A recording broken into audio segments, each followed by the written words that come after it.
I just want to ask you a little bit about the beginnings for you. How did you first discover electronic music, and when did you first think, I got to do this for a living? I actually started to be DJ before I discovered electronic music. Oh, okay. Yeah, way before that. I discovered electronic music in around 92, 93. And that happened to be a record store in the little town that I came from, where I used to buy my records for the place where I was DJing, which kind of was a student place. And I played all sorts of music, like from Earth, Wind and Fire to acid jazz, and a little like early house stuff, but nothing too crazy, just music that I like to play, obviously, and that I wanted people to have a good time to. And the record store also sold techno and house records. And there was these different compartments, and there were always these techno and house DJs. Like they looked at me like, "Oh, that's that commercial guy over there." So I had to strike a deal with a record shop owner to secretly put some records away from me because I didn't want to interfere with their area there. So I started to like more and more get into these early stuff, labels like IQ Hard House and English Belgium labels. Strictly Rhythm was a big influence for me, definitely. And I started to, I really wanted to more incorporate that music into the other music that I was playing, but more and more, and I found out that's not really working and it's not really possible. So towards the end of the night, I always like threw in some techno record, and everybody was like, ah, and the club owner came to me like, wow, what are you doing? But I don't know, something dragged me into this electronic music, and I was like, all the soul and funk is and the hip hop is great, but there's way more to explore in electronic music. So from kind of one day to the other, I decided to like, I'm not gonna DJ that stuff anymore. I'm gonna DJ my electronic music. But obviously nobody wanted to book me, so I had to open my own club and hire myself as a DJ, and that's basically what I did then. That's one way to do it. Yeah, it's a good way to do it. Right. So what was that first setup like? Because it was slightly unconventional originally, right? When I started very, I actually started to play music on parties when we did parties, like little school parties when we were like 16, 17. And I always had some sort of like collection of music. I was recording a lot of tapes in the radio. So the first setup used to be always just two tape decks and a switch on the amp. Yeah. We actually have a photo of that, I think. There we go. That is a really quick story. I was an exchange student in Washington State in '88, and I got to visit my old host family after like 23 years. And we were like, and talking, and then my old host had said like, you remember the times when you went downstairs and you had these our old tape deck and you were just recording tapes and doing this? I'm like, yeah. Well, we still have that tape deck. And we still have the whole sound system, and that is actually the original. It's like over 30 years old now. That picture is taken 4 days ago. Wow. Yeah. So where did you go from there? I mean, you started buying vinyls, you mentioned, and Strictly Rhythm and stuff like that. Did you move on to turntables? Did you still incorporate tape at the time? Oh no! After that time that I DJ'd like our little parties, where you had to like rewind and forward the tapes just in time before the other track was finished or the other piece of music. I mean, that was everything, like Peter Gabriel, anything that people dance to. It's just like, I gotta be, which track wanna, oh no, and then you looked at your tape decks, oh no, I gotta rewind forward. So it was nothing mixing, but you had to be in time, like, because nobody wanted to wait. Then I started to collect records, and then um, I have an older sister who was working as a bartender in one of the clubs in their little town, and they were looking for a DJ for Thursday nights, and she's like, my brother has a lot of records, like maybe he can come. And at that time I didn't know how to mix really, because I only had a belt-driven turntable at home, at just one. So they allowed me to go in the club at daytime and just practice the mixing, and some of the resident DJs there showed me how to. But at that time it was one MK2 and one MK1, which is like So 1210. a 1200. I don't know. It doesn't have a pitch control. Right. It's like a big wooden thing. It was like the predecessor of the 1210. So you only were able to mix on one pitch fader. So it was kind of tricky, but you started to learn to beat match and things like that. And that went on for like 2-3 years in that club. And eventually we got two 1210s, which was nice. And actually a pair of monitors. I convinced the club owner to invest in a pair of monitors. But that was really like basic, very, very basic. And when I started to open my own club, then of course we had a little bit better setup, just a tiny bit better. And when I was forced to close it down because I went bankrupt with it, I started to work at a record company, the IQ Hardhouse record company in Frankfurt. And that's where things moved on. I had some gigs as a techno DJ at that time. That was around 94, 95. And then things started to pick up for me. So how did you arrive at this setup? You didn't go straight from turntables to laptop, did you? I went from turntable. I never went to CDs. I still up to date today. I don't really know how the Pioneer CD is working. I went from turntables to Final Scratch, which was like the very first version of Traktor controlled by vinyl, so timecode vinyl. So I worked with this until about 2005, 2006, until I had the project with Speedy J together. We called it Collapse. So he was doing a live act, I was playing with turntables, and we wanted to do a show together. And we were trying to figure out how we can keep everything synchronized. So it was me basically trying to keep the sync with his live setup by pitching in the right moment. And the guys from Native Instruments told me, it's like, we're going to have a sync button sooner or later. You can sync things. And at first I was like, oh, you can't do that. You know, everybody's going to be like, oh, you're not a real DJ anymore. But I mean, it was necessary for us because we wanted to do a proper show and we didn't want to worry about our sync. So that was kind of when I ditched the record, the turntables, and we went on a tour, which was kind of, I think, almost a year long. And I started to work on this setup basically with a sync button, with him playing along. And once the tour was over, I never went back to turntables. I just expanded my setup to do more because it allows you to do more. You have more time. You waste no time on beat matching. So you want to do something else. I mean, there's things you can do. You can drink like more champagne and turn around and talk to people. But it wasn't really what I wanted to do. I wanted to like add a loop here and do something there. And so somehow this came about. So shall we take a look at how this works? Starting with, I guess, the K2s and the Allen Heath. Yes. So my setup consists of two completely separate systems. One is a Traktor computer, which runs 4 decks, controlled by 2 K2 controllers that I'm using. And with this, I basically, can you see that? Yeah, I browse in my libraries and in my playlists. You see that over there. And I pick the tracks. And then I can like, I don't know, load something in the decks. It's pretty simple. It looks complicated, but it's pretty simple. It's like deck A, deck C, and B and D over here. And there's basically 4 sections which are completely the same. I use this for effects here, dry wet effects on like dedicated decks. For example, here you can switch back and forth. Like the effect section up there, there's a delay right now, is dry wet and the timing of that effect. And then I can choose effects here and do all this.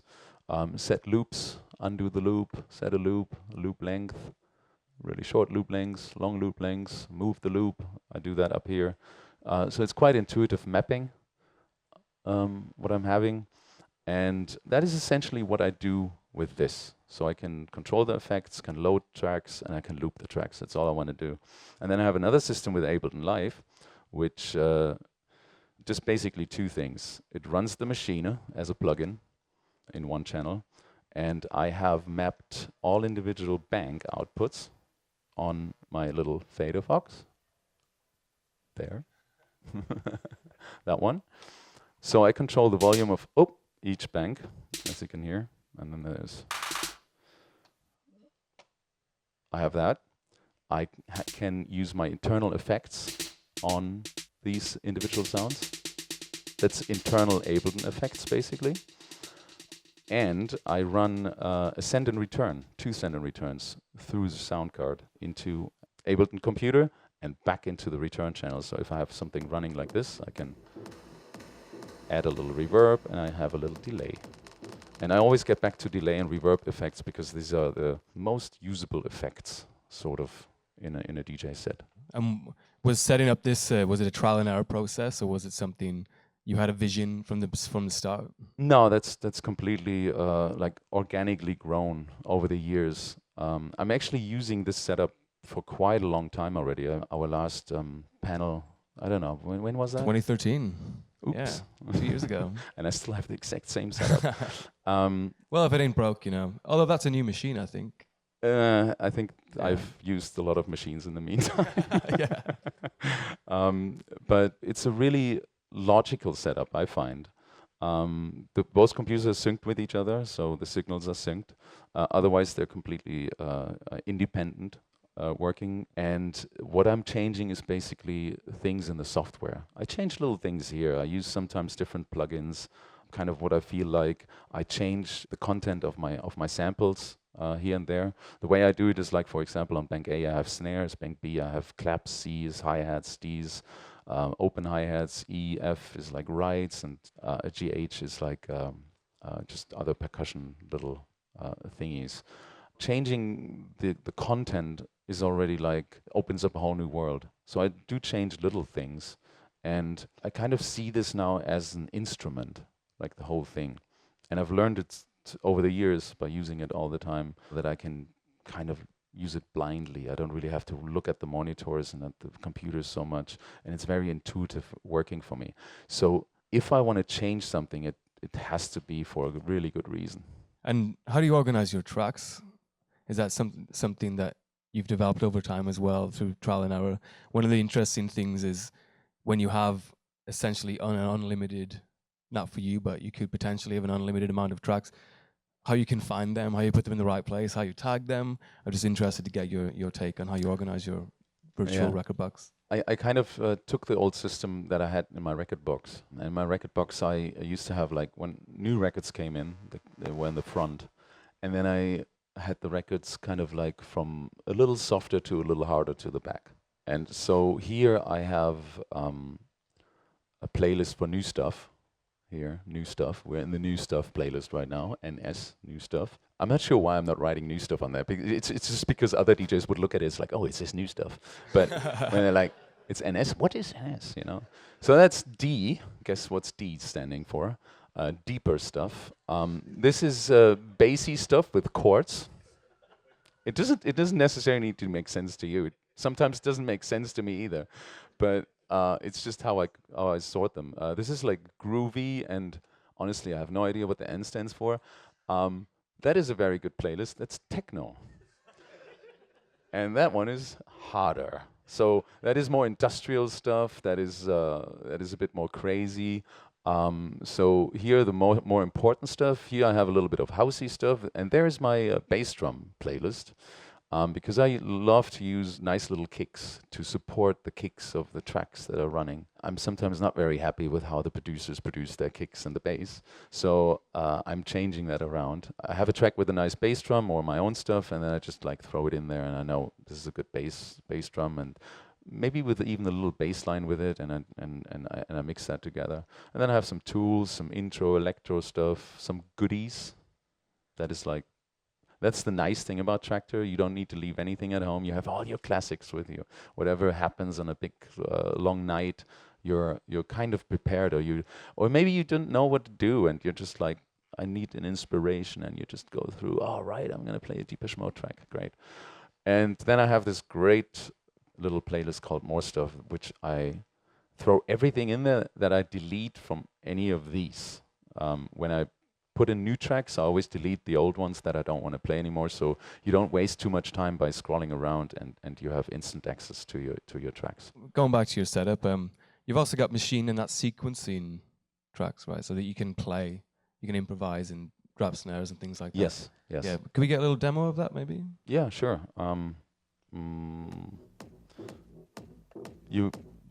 Well, there's not really a way that I do things, but sometimes I have a main track playing, and I might use the bass drum of that main track, or I don't use it. So, for example, I wouldn't want to use that bass drum. I use the bass drum from the track which is down there, the D1. So I get that in. So there's already a lot of like nice things happening while the other track is running. Changes coming in, as you can hear, like some sound coming in, and I have that same bass running. And if I get bored, because I have the sync buttons, I can't drain that huge amount of champagne, so I'm just like thinking, okay, maybe I need a nice little clap here. Now that was an unintended effect.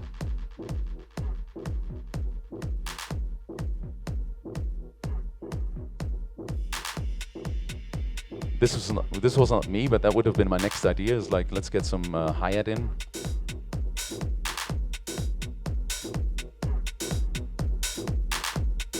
And I'm playing around with the envelopes too. So for example, I get a 16s hi-hat in here, and I just open it up.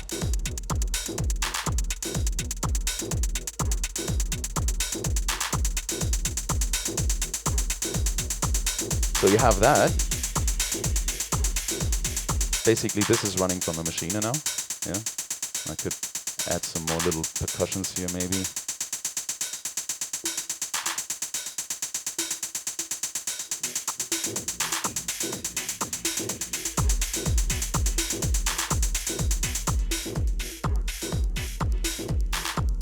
And by that time, I probably would be thinking like, okay, I need something else to be happening, and I load something in a new deck, maybe something which has a little vocal going.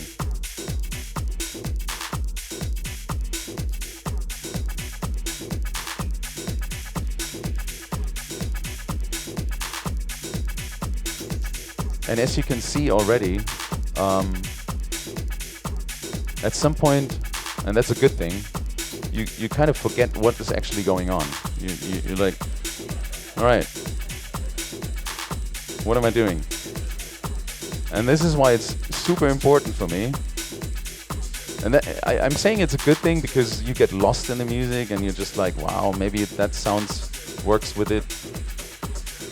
And I add that, and of course you need to know your music that you're playing, because you don't want to have stuff conflicting with each other, not on a key bass or on a percussion bass or groove bass.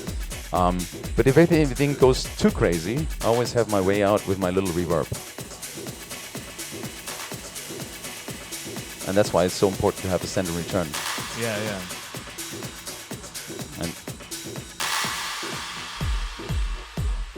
And then you clean it up again.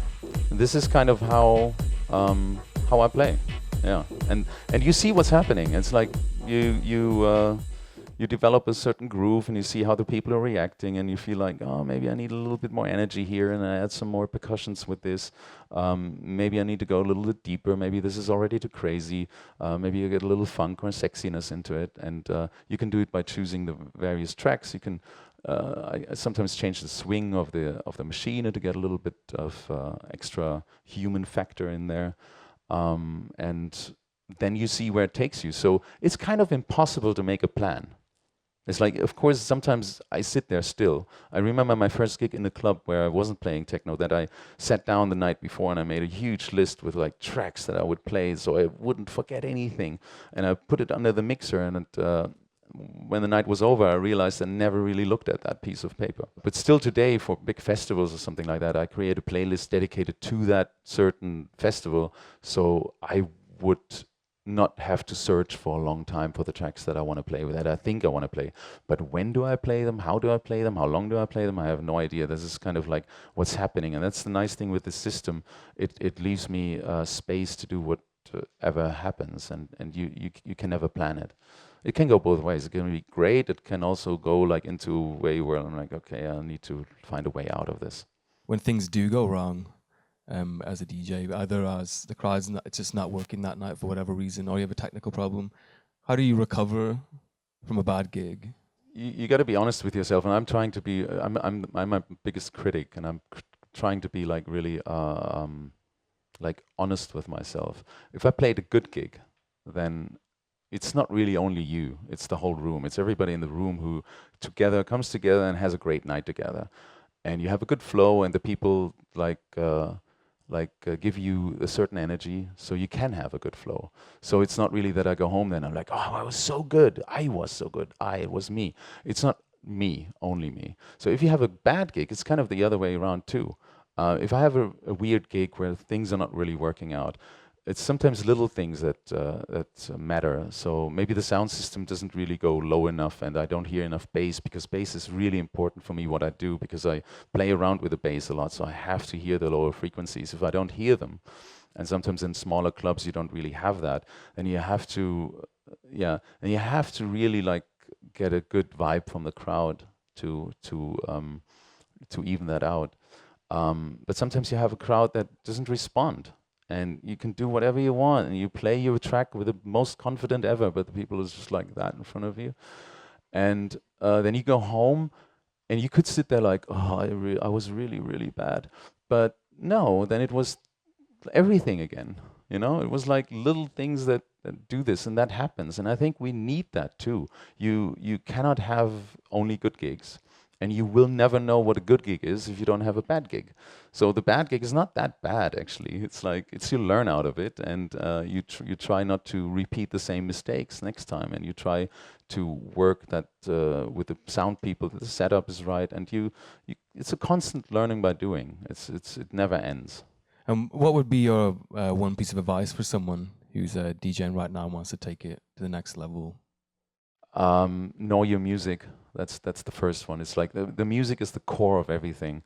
It's like you can forget all about this and effects and anything. And I think your selection of music is the core, and that has to be music that you're really into yourself. And for me, that was always the golden rule. I want to get the people dancing. I want to have that everybody's having a great time in the room and really goes crazy. But I'm not going to sell my soul for that. So I have my pre-selected music that I'm willing to play, and this is how far I go, right? So even in the old days, with like, let's get back to Earth, Wind and Fire, Chaka Khan, I was happy to play that because I love to listen to that myself.